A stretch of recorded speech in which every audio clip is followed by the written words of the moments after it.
So we looked at these equations for centripetal acceleration, centripetal force, trying to write them in terms of the period or the frequency.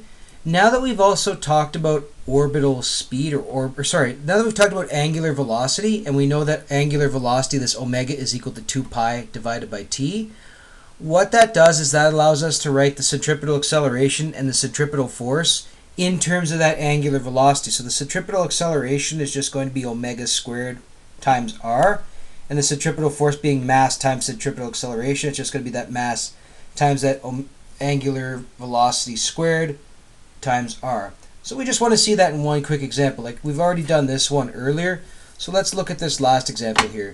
So we get a particle, it moves along a circle with a radius of 2 meters, and it moves at a constant angular speed of 2.1 radians per second.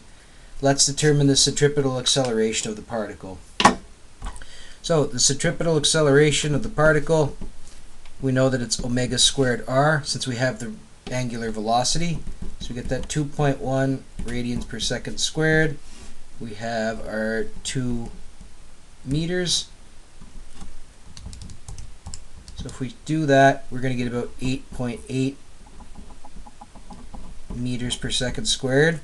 Now, I didn't say magnitude. I should have put magnitude. That's actually what I intended, but since I didn't put that, we better put a direction. So the centripetal acceleration is 8.8 meters per second squared towards the center, or towards center of circle.